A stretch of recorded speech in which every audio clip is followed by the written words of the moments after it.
Welcome, everybody, to another episode of Into the Storm, sponsored by Bison Ventures. And also thank you to VIP Mortgage for our awesome studio. Thank you, Trey, who is our podcast engineer, and Trisha, which is my sister. Trey is my nephew, Trisha Madrid, for the podcast production. She's our producer. And she's also our marketing director and our BD for one of our real estate offices here in town. So thank you for everything you do. Oh, wow. Yeah. I think that's the first time you've ever done that. You're welcome. Rewind it. Try to start over. So today we have a very special guest, a friend of mine who I've known for quite some time now, who is very nervous today, but we're going to make it so she's not nervous. She is 1/3 of the three-headed monster at North&Co. Everybody knows Brian North and Stephanie Gonzalez. Mm-hmm. But do you know Michele Williamson? Probably not. Throw the cheer. That's an intro, yes. Well, she is very important to that wonderful company who we are partners with now, which is awesome to that's the best part. Be a part of. Yeah, yep. Right. And we did have Brian on the podcast. He was one of our very first people, and we lost all the footage. Really? Yeah. No. Yeah. So he's technically never been on the podcast. So we're going to have to have him do a on. redo. So, yeah, he's going to have a redo. So thank you so much for coming. I know you're nervous. That's okay. I'm ready. But you have a really, really cool story, and I think personally and professionally that when we asked people who we should have, you were the person that came about. So I already knew it. She already loved you, and she never even met you. Right? We've been fangirling, right? Yeah. Fangirling for a couple years. And then Brian thought you would be a good guest as well. So we're super happy to have you. So let's start off with kind of your history and how you got to Arizona. And, you know, we don't have to go super deep in like your childhood or anything, but what year did you move to Arizona, and where are you from? I moved to Arizona in the summer of 2008. I basically grew up my whole entire life in Washington State. Lived in a cute little college town called Bellingham. Western Washington University is there. And was mesmerized and fascinated by houses from as young as I can remember. There's craftsman-style houses, Victorian houses, all of these mid-mod houses. So I just remember driving by and wanting to see inside all of them. And as soon as I found out that there was actually a profession where you had to like play in these houses, like I was all for it. Didn't necessarily get into the real estate profession until my mid-30s, but that was in 2004, spring of 2004, and I knew from the moment that I was in an office working with agents and working with clients that I had found my place. Awesome. So what brought you to Phoenix from Washington? Yep. At the time I was married. He worked for Costco, still works for Costco. And like their corporate? He was in the meat department, so he's one of the managers in one of the warehouses. And if you know anything about Costco, once you're in Costco, you never leave. And there's a lot of family members and friends. And so, like when he was looking for a job, he got in and he just worked his way up, which is really cool. We had played around with the idea of like if we could move anywhere, we would move. And Phoenix was never on the radar, but somehow it fell in our lap. And it was like such an easy transition. It was like, all right, I guess this is what we're doing. He came down here February-ish of 2008, and then I came down in June because we had 3 kids and trying to wrap up the house and school and all that, and drove on down with all of our things, and here we are. When you guys came, where did you go? Peoria. Yeah, Thunderbird and 75th Ave. Holy cow. Yep. You know where we grew up? 75th Avenue in Thunderbird. No way. Yeah, 71st. That's awesome. Yeah. 71st and Sweetwater. Yeah, Sweetwater. Yep. Is that where you really? It was just north of Sweetwater. It was 75th Drive. So yeah, just it was. So we were Corrine and 7004 West Corrine Road. Yep. Okay. Well, that's weird. Oakwood Elementary was right there. Is that where your kids were going to go? No way. Oasis. That's where I graduated from. Oasis. Oasis was just over from us. side Anyways, of 75th. we're digressing. Wow, that's No, that's crazy. good. Because we didn't know anything about Phoenix. We didn't know Yeah. anybody down here. We didn't know. So we did a lot of, at the time the internet was around. So we did a little bit of diving into just like if we were going to move anywhere. So we looked at the schools because that was important since we had school age kids. And we found a rental and we're like, all right, we're going to try this. Peoria Nice. School District is strong. Yeah. That's crazy. Yep. At least it was. I don't know if it is anymore. Okay, so, and then he followed later, or he came down first. Oh, he and came then, first, yeah, okay. got established. So February, then we came down the June after. And then right in June in Phoenix, it was fun. It's like, welcome to it, right? If we're going to do it. So the first year that we were here didn't work. I eventually got like a part-time job at the body shop at Arrowhead because I just needed to do something and get out of the house and kind of explore. But didn't get into real estate for about a year after we moved here. Found a real estate office in Avondale. They needed some help, and it's like, do I want to do real estate again? Do I want to check it out down here? Because then it was all of the short sale stuff, and it was just really on the fence. And so I was like, I'm going to go work in this office, see if I want to do it. But as soon as I did, it's like, no, I want to get my license. So went through the broker classes because I had enough experience in Washington. They had that reciprocity, so went through broker school, passed the test, and here we are. So you had a broker's license. So you already had your real estate license, and then you... Yeah, for 5 years in Washington. So I had enough experience that I could just go straight to broker instead of salesperson. Okay, so then what got you working at Green Street? Craigslist. Okay. Yeah. So the office that I was working at, they were slowly dwindling down. They weren't really, they were losing agents because agents were like, I don't want to do short sales. But if you weren't doing short sales, you very quickly...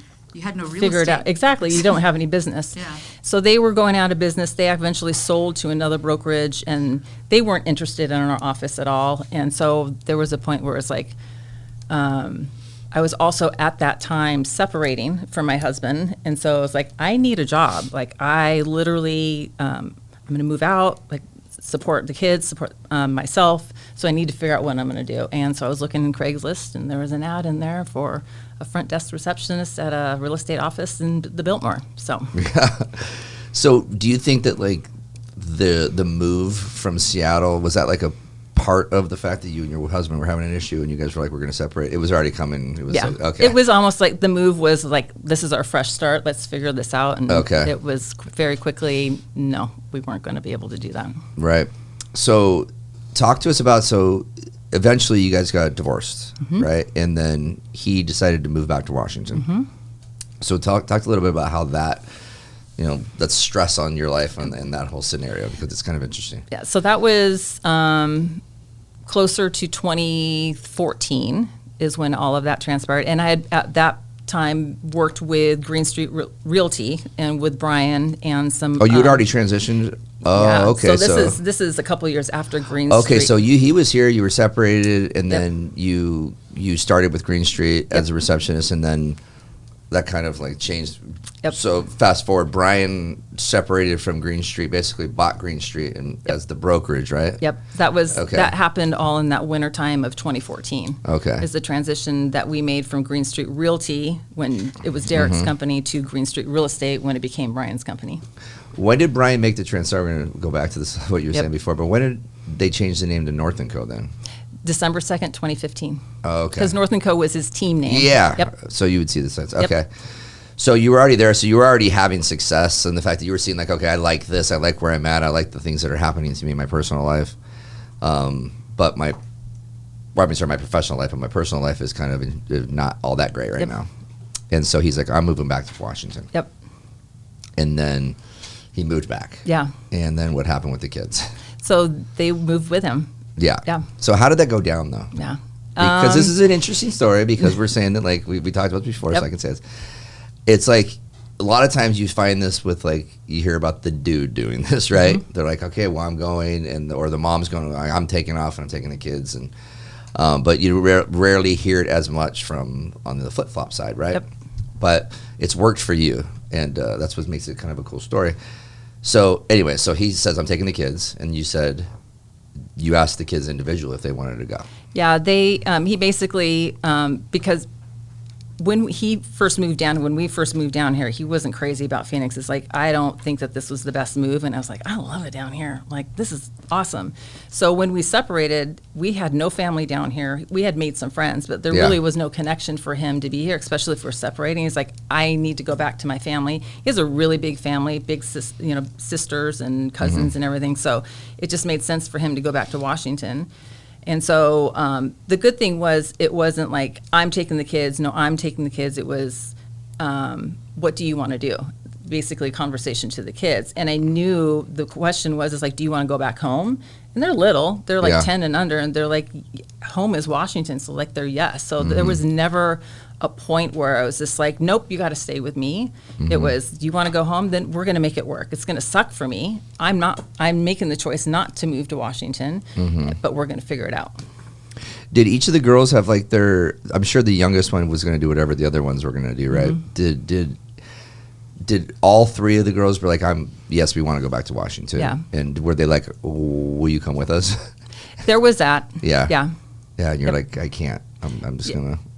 It wasn't I can. It was like, I feel that the best choice for me is not to move back to Washington. Yeah. And I feel like in those conversations, I was trying to give them as much information as I could without having to go into too much detail. Because I feel like if you're over explaining yourself, then you're just making excuses. And there wasn't any excuse behind it. But it was like, I'm not going to hold you back from what you guys want. Yeah. And I'm actually asking you to reciprocate that to me, too. It's like, let me make the choice of what I also want to do. And we're going to figure the rest of it out. Yeah. Now that they're older, well, they're not that much older, I guess, but they are. They are. Yeah, the They're all 24, adults. 21, I and guess 18. 8 years later, Yep. right? Yeah. So they have a little bit more of an understanding why you want to stay. Yeah. Yeah, and I feel like there's now that they're older, there's some more conversations that could probably be had about things that you don't talk about when they're 8. 10 and 8, right? But Yeah. when you're 24 and 21 Right. and 18, you could have those conversations. And I've always wanted to be an open book for them anyway, so Yeah. I open that door for them all day long. Is their dad fairly transparent and open? Sometimes. Sometimes. Yes. Yes. So that can be tough. Yeah, he's working. I for mean, we all kids. have our things, but like Yeah. he's a lot like me, where it's like he just like stuffs it down. And he's like, I'm just going to deal with it. But that works sometimes, but it doesn't work other times Right. too. But the good thing is that technology was really like blowing up at this point. So Sure. you were able to have communication like very Yep. easily with Skype or FaceTime Yep. or Facebook messaging and all that They sort of they stuff. live in a So- rural-ish area in Washington, so their service isn't always great. But Facebook Messenger is our best friend. Yeah, Yep. that's great. So with North&Co, so when North&Co decided, or when Brian decided, all right, we're going to change our name to North&Co and become our own entity, were you the designated broker? Yes. Okay. So immediately that's how it started. Yeah. So you were with him before Stephanie was then? Yep. Okay. Yeah. All right. There we Yep. go. I started with him in February of 2011. Mm-hmm. At the Craigslist ad, he was one of the people that interviewed me, along with a couple other people for the front desk position. What was he like back then? Oh, Brian. He hasn't changed much. Okay. But I mean, there's the essence of Brian, and I feel like my connecting piece to him was like he was asking me, because I was in real estate, and he was like, you know, what did you do for leads? And at the time when I started real estate, it was 2004, we didn't really have the use of computers a lot. I literally got the paper every day, and I looked at for sale by owner ads, and I wrote cards to the for sale by owners. And that's how I got my first listing ever. Wow. And so I feel like I was like, oh, I like that. Yeah, he likes the Yep. grinders, Yep. right? The dirty Yep. people willing to go door knocking in the hood and stuff. You Yep. know? Yeah, that's crazy. So so when you guys opened the door, so was it just you and him then, or was there a team of people coming? So he and when I with interviewed North him- and Co. No, when North and Co. like literally launched. So when North and Co. launched, we were transitioning from Green Street Real Estate. So Yep. that's when Brian had the brokerage. Yep. And we probably had at that point 40 agents that when we Okay. made the move, they Damn. made the move with I us. didn't I didn't realize that really- was that yeah. big. Yep. Yeah. So they were all people. So Green Street was, I mean, let's back up for everybody who doesn't know. Green Street really was like a wholesale company at first, right? And then they started doing fix and flips, and then then Derek started doing actually like development. Yep. You know, little small like infill projects. And he continued to do that far after Brian took the actual. So they were like a traditional retail brokerage, doing houses just like North and Co. is now. Yeah. Okay, I remember that part. Yeah. Because with the short sales, they were using the distressed property leads to either buy them themselves as investors or other investors and do the fix and flip with them. And I think that's when he got the builder bite. Derek did, and he transitioned into that whole developer piece, and which is one of the reasons why he was like, I'm not invested in this broker world. I mean, they were half the people at Green Street Realty when they all started, they weren't even licensed. Then they got licensed, and then they had to outsource that to another broker, and they're like, well, why don't we keep this in-house? So that's why Green Street Realty was created. It's like, let's just keep it in-house, let's keep all the money. And then he was like, the broker part is not what I want to do. I want to do the development. So that's when he approached Brian. He was like, do you want the brokerage part? Yeah. Did Brian have the only team at the time? I believe there was a couple other teams, but it was not at the scale that we are now. Do you remember Rachel Drummond? I know the name, yes, and Okay. she was with us for a minute. Yep. Yeah. She works for us now. Okay. She's Yeah. a little- Yeah, there's she brought names that of it. I was like, why do I know that name? Yeah. Yep.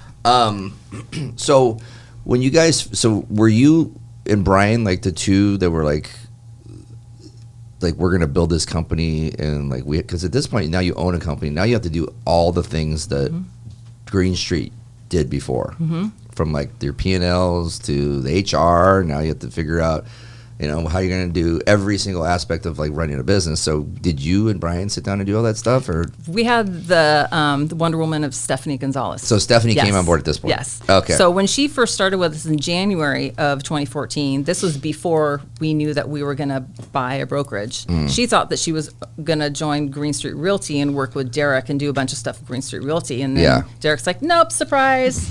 You're going to work with Brian instead, and you guys are going to do this thing. So, which is ultimately her biggest dream that she ever wanted to do. So it's like, okay, great, but also, okay, great. Like, this is really cool.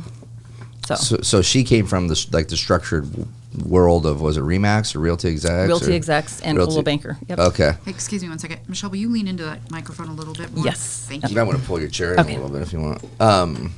So she came from Realty Execs, so which was like this more of like the corporate America structure. Yep. So everything that you guys needed. Yep. So how was the transition from, I guess? So was Brian like a team lead to now business owner, and now you were working more of like your day-to-day roles at Green Street was what? Much different than when I started, because I was at the front desk when I Yeah. first started, and then after harassing Derek for a few months, he let me be the designated broker. So because they didn't have a lot of staff, I did everything. A lot like compliance stuff, checking contracts, making sure that all of the agents were doing what they were supposed to do, education and all of that. So when I we transitioned to Green Street Real Estate with Brian and Stephanie, it was a little bit more of just the broker piece, because Stephanie was more of the operator. She was the operation. So Brian's like dreaming up all of the things that we want to be doing. Right. Stephanie's making the list of all of those things, and then we are out there implementing them. Yep. I don't think people know what a designated broker really does, right? They just think like it's where the person that takes the responsibility maybe for the license of the building and like the company that takes all the hits if you do things wrong. What does the typical designated broker, like what is it? Do you go over contracts, every single contract? Like what is the role typically? You're responsible for all of that. And when we first started, I did do that. You're literally reviewing every contract that comes through, any other ancillary document that comes through. You're taking calls from agents. I have this problem. What do I do? How do I do this? How do I talk to this person? The great thing is we're scaled now to where I have a lot of people that help me with that.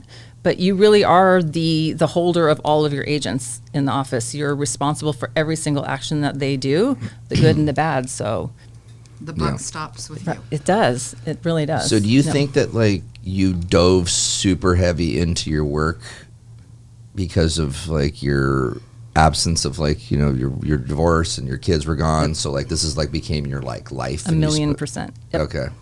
So every day you just were, first in, last out sort of person. Yep. And did you have any personal life at that point, or were you just like, I'm just going to do work? Just do work. Yep. Yeah. And how, from like a mental health standpoint, how was that? Looking back on it, it was like, I did that.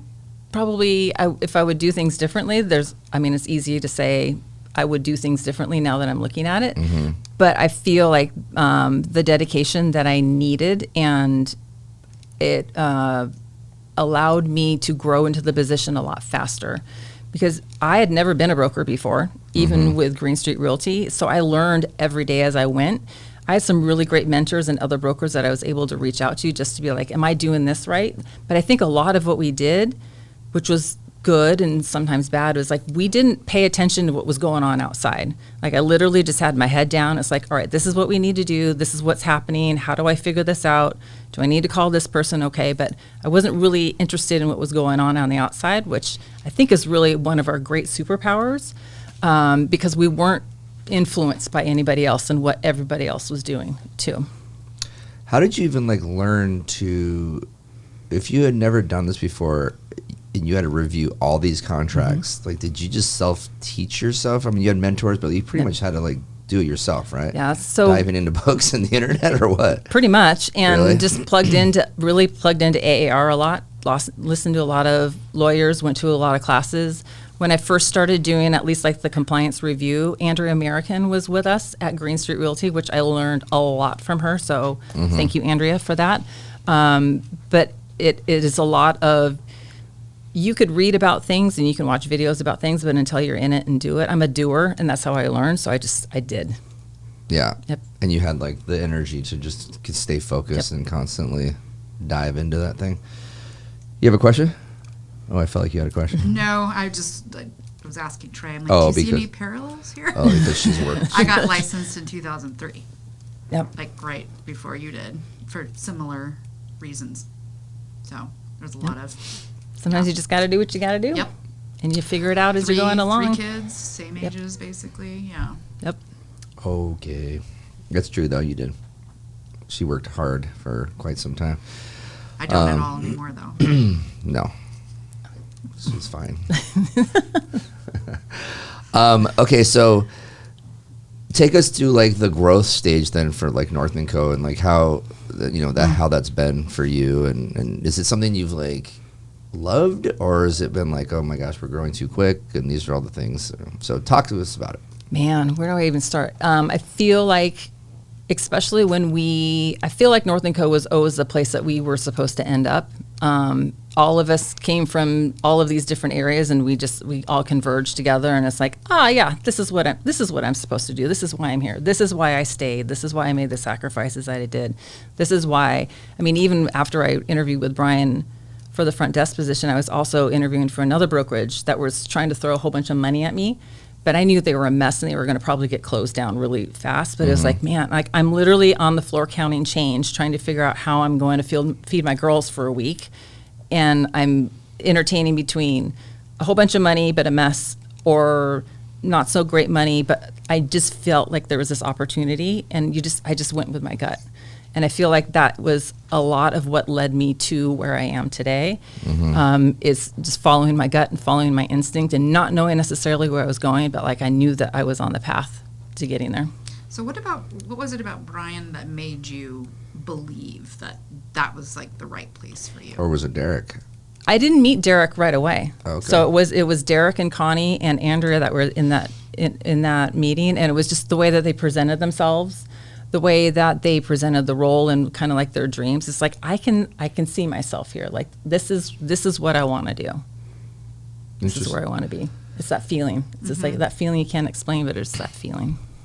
Is there anything else that you've done like for like besides work that like kind of just that you feel like has gotten you through, like whether it be like meditation or is it exercise or reading or it can't just be work, right? To put you in to be a normal person. It's true. You You've got to do What's other normal? things. I don't know. Yeah, you're normal. Yeah.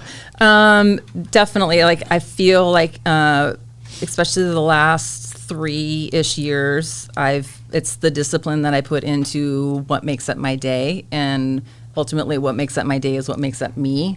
And it starts with, waking up and walking, meditating, like really getting in that mind space of I can't just run at 400 miles a minute and expect me to be at my top performance if I'm not taking care of myself.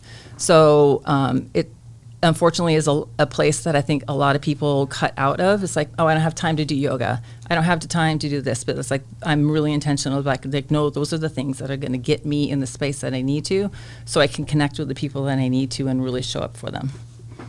So you guys have a lot of that going on just in the brokerage itself. I mean, so does that come from the top, or does that just, so there's just so many people within the company that do that sort of thing, or who led you to that, or It's all of us. Yeah. Yeah.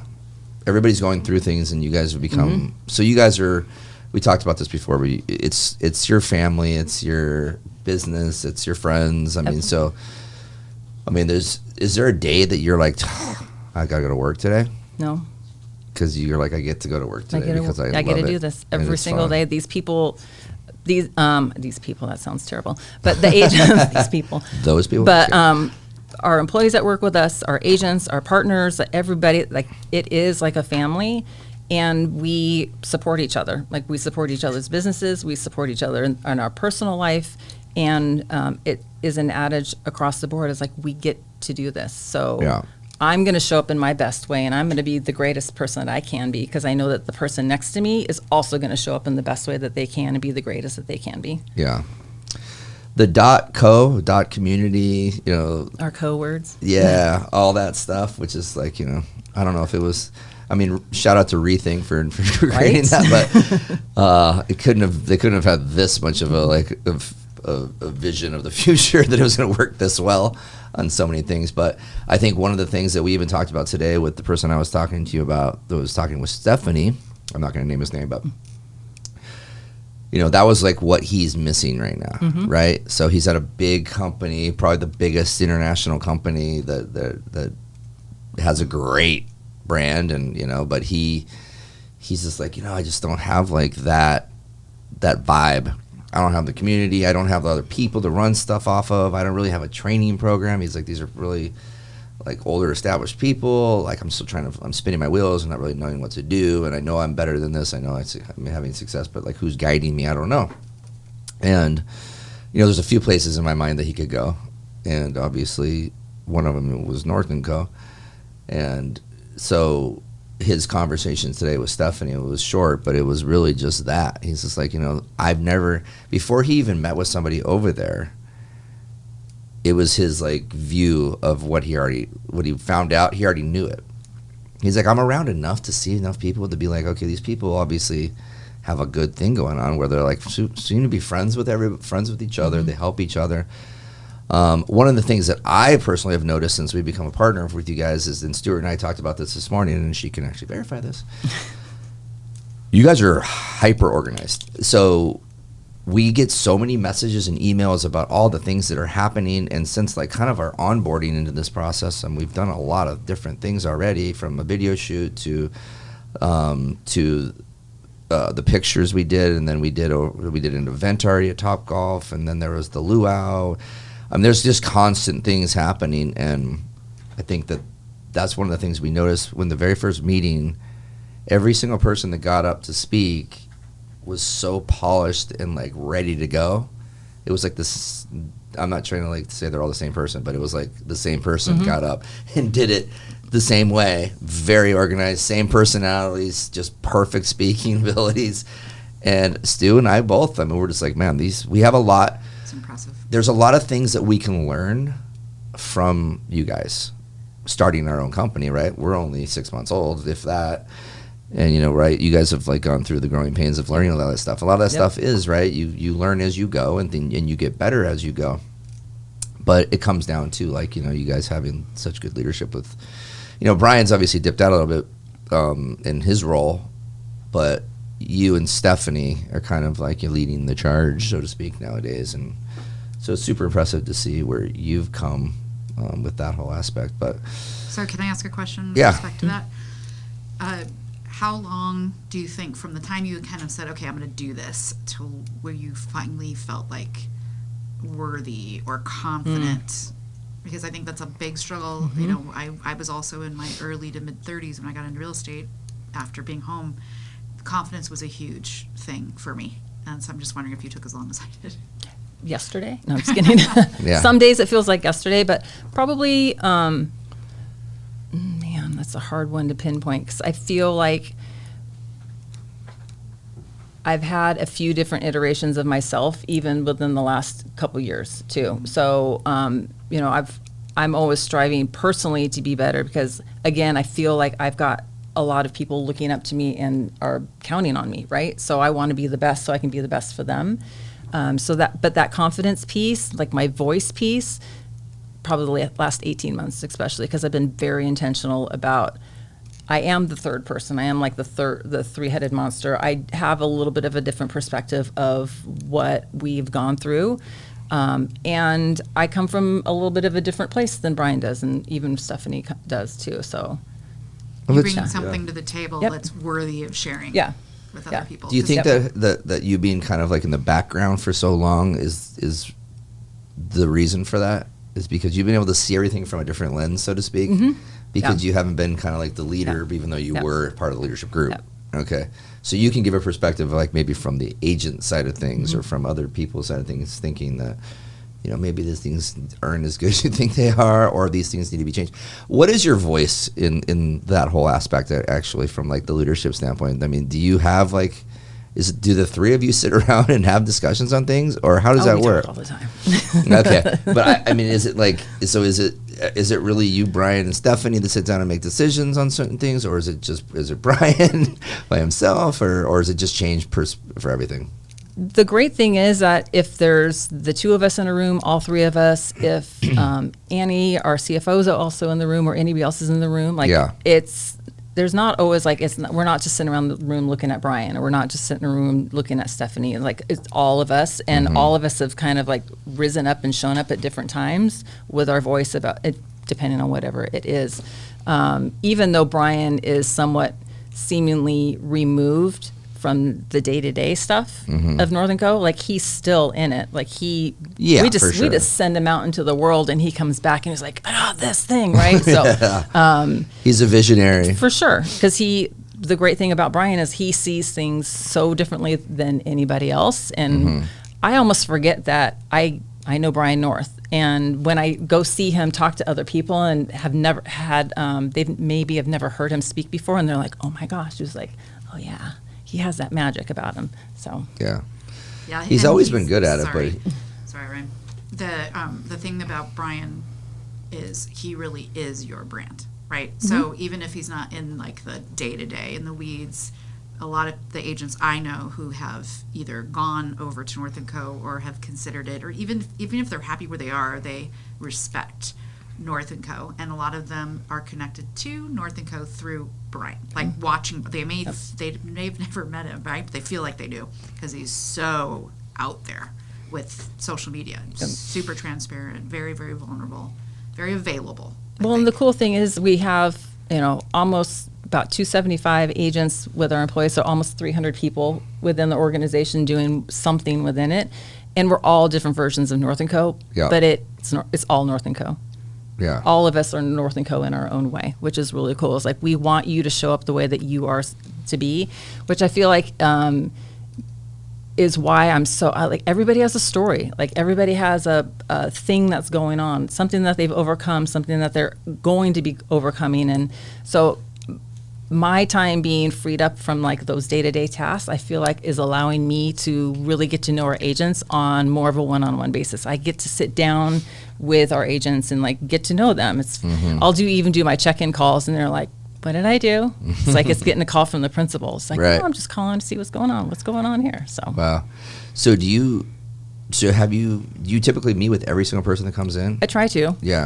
I'm not in the recruiting, and I'm not in the onboarding, but I inject myself in other places too, because especially if they're doing deals. Well, and I used to do the onboarding, so that was really my great. It's like I get to sit down with them and get to know them, so I don't have that piece. So it's like, all right, so how am I going to make sure that I still have the connection? Because we were joking about this earlier. It's like Brian's always saying, like 300 agents, 500 agents, 12,000 agents. I want to, at some point, no matter how big we grow, I still want to know who the people are that we're working with, not only on a personal basis, but of course professionally too. So, were you going to say something? Yeah. Go for it. Well, another thing I've heard out there in the world, the thing that is unique, even though Brian is like the figurehead, right? Or not the figurehead in a negative way, but he's the name. the fact that you have two like badass female bosses is a huge draw for women who are maybe looking to go somewhere, right? Mm-hmm. I mean, there's somebody in particular that works for you that you were like the biggest reason she wanted to work there. Yeah. And it's cool because most brokerages, with the exception of a couple that I can think of, are owned by men. Yeah. Right? Same thing with mortgage companies. But, you know, a lot of female agents, but the broker owners are usually men. So. And our entire employee staff is women too. And the really cool part about it is like there's nothing like you always expect. I shouldn't say always. You could expect that there could be some cattiness or like going on with all women, but it's like it's such a lovely group that we get to work with every day. No, you're hiring every well. single day. Yes. Because that's atypical. Yep. Have you ever tried to hire a man? Yes. Okay. Just making sure. Seems like there's a discrepancy here. No. Completely open. Okay, good. Please. TCs have to have like. You know what's funny though? It's North&Co is not for everybody, so to speak. But there's like a magnetic sort of pull towards the right people. You know what I mean by that? Like I've known enough people that have gone over there that have been going through something maybe.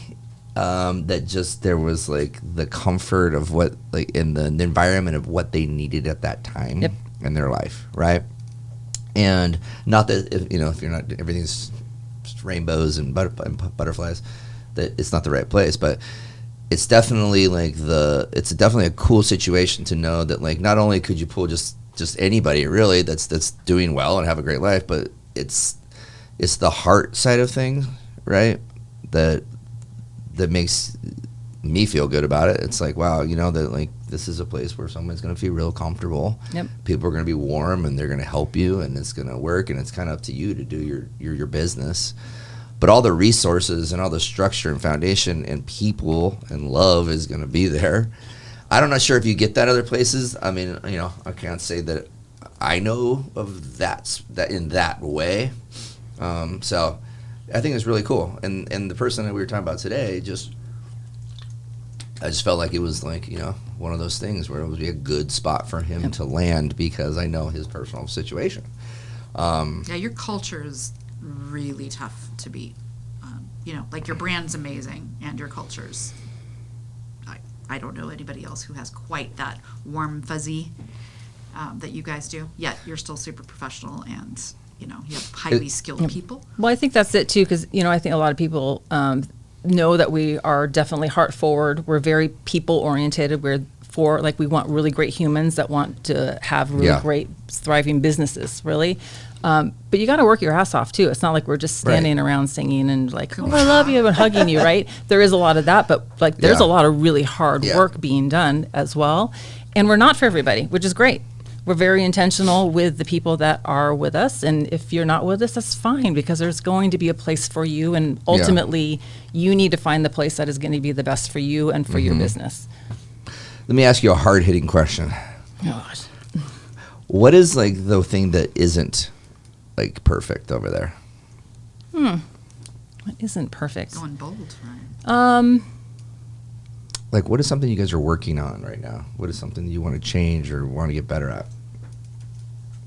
I don't know if it's necessarily change, but I think we're always trying to get better at whatever it is that we're in. Like we all want to have that great mentality. We probably need more men on the staff just to have a little bit of a different perspective.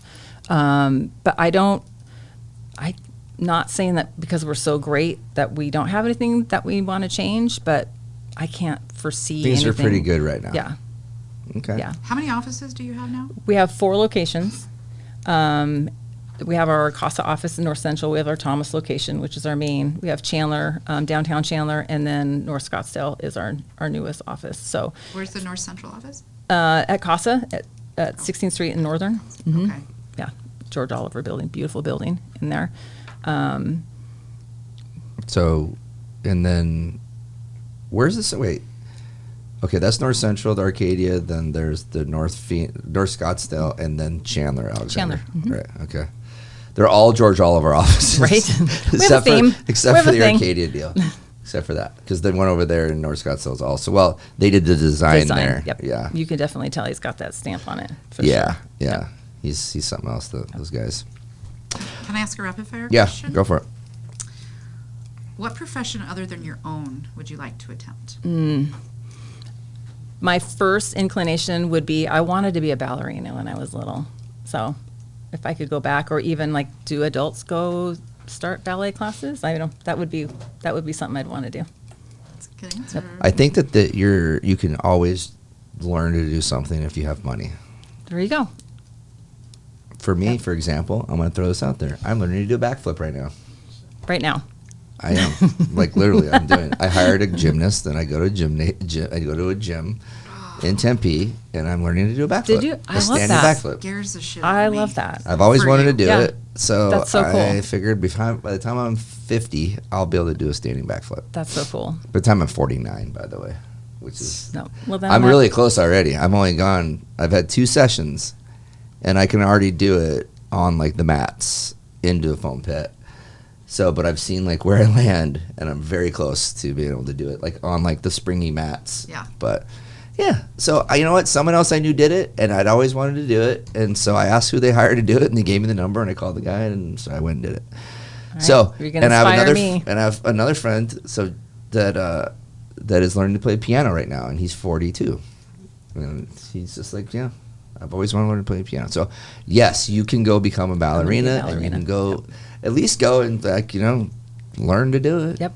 So, but you have to have the resources. So you have to work hard, right? I know how to work hard. So You I know, can do that. do you have I any got that. time to go to a ballerina? I'll make time. They're gonna have to come to Yeah. you in the Yeah. office. There you go. And work Yeah. there. All right, I have another question. Yeah. When are you most inspired? I would say early in the morning when I first get up. When I walk in the morning, it's funny, I listen to your podcast in the morning, or any other books. And so that's what's really getting my mind going. So it's that time between my morning walk, meditation. I have some of my greatest thoughts in the shower. I don't know if anybody else does. So, but that's probably when I'm starting to rev up. Nice. What about books? Do you read a lot? I do the Audible books more on my walk because I used to be a bookworm. Like, I've got stacks and stacks of books. I got closets full of books. I got bookcases all Wow. over. Like, I've got books. So sitting down and actually reading a real book. After my Saturday morning yoga class, I'll go to Over Easy and I'll read a few pages there. But it's mostly Audible on my walk. Where do you do yoga? What studio? Lifetime Fitness or the Madison. Okay. Yep. The lifetime at the Biltmore is so nice. So nice. It's like I started just doing Pilates there, and Yeah. like they've got the cold plunge there now, Yeah. and yeah, It's ridiculous. yeah, you could just stay there and just do all of the things, and you're great. Well, like the weekends around the pool. Yep, It's like a pool full-blown- parties. Oh yeah, they had it all. oh yeah, you know all about that. Yeah. You know all about The that. day club, for sure. So what about your personal life right now? Are you single? Do you have a boyfriend? Personal life, Trying to personally, put what's that? on No, I'm just so curious. Because you Yeah. can't be a workaholic like this and like have like a successful relationship that I know of.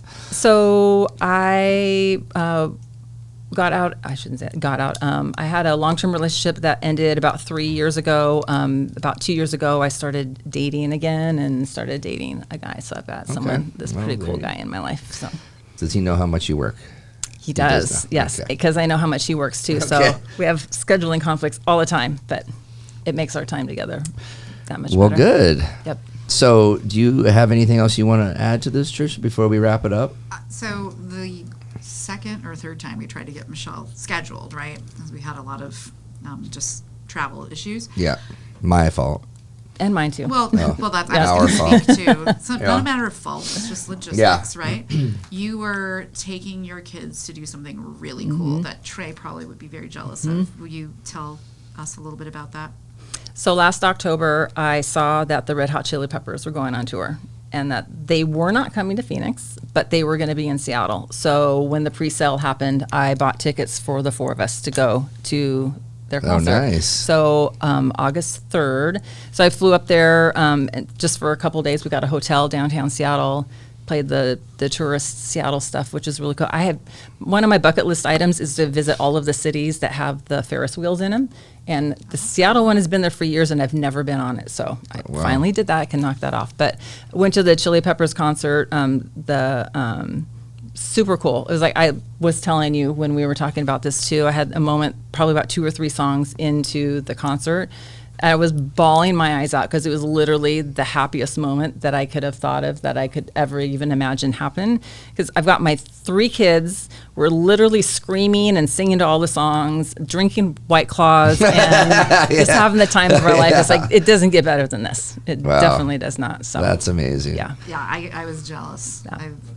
Yeah, it's insane. I love parenting adult children. It's fun. Like, you actually choose to hang out and create experiences like that. It's the different incredible. phases of the different age groups. Everyone is different, but it's super cool. And adult kid hanging out is topping my list right now. So your kids are probably pretty cool. Like, they're super cool. Right. Super cool. Yeah. I That's can't awesome. say enough about them. Are they really close? Yes. That's awesome. Yeah. They're all 3 girls? Yep. Nice. I'm taking Aiden for his 21st birthday, my son, at the end of this month, September 30th. End of next month, I guess, but end of 30 days. Well, we're already September. To go see Wu-Tang Clan on I saw that with Nas. Yes, Wu-Tang Clan. Yeah. Nas on, On his 21st birthday. well, the night, so he turns 21 that night. So at midnight, right? So it's the last night of the month. But yeah, so I'm That's excited super to do cool. that. We haven't done that. He'll be 21 finally, so we can go to the bars, I guess. Show them all the spots. Oh, yeah. He's got We'll be meeting you guys at midnight. There you go. That's the power hour, except for now it's power 2 hours since Yeah. we close at 2 a.m. But yeah, yeah, power we'll see. hour. We're both, him and I both probably be like, we'll just do it tomorrow. Yeah, that's right. We'll be so Slowly. tired. Start at 7. It's awesome. No, we'll see. Well, thank you so much for coming. Oh, I'm this is glad awesome. it wasn't very hard, was it? It was awesome. So good. When Yeah. are we going to do it again? That's good. So every week we're going to be That's having right. a new podcast with Michele. Your new partner. Yeah. So, anyways, thank you so much. Thanks, Trey. Thanks, Trish.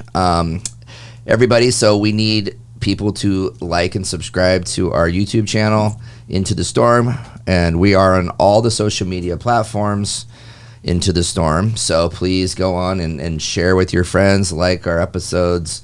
If you're on the episode like Michele is today, and you've been on the episode in the past, please go and watch them again. And on all the podcast platforms as well, we're on. So if you don't want to watch them, you can certainly listen to them.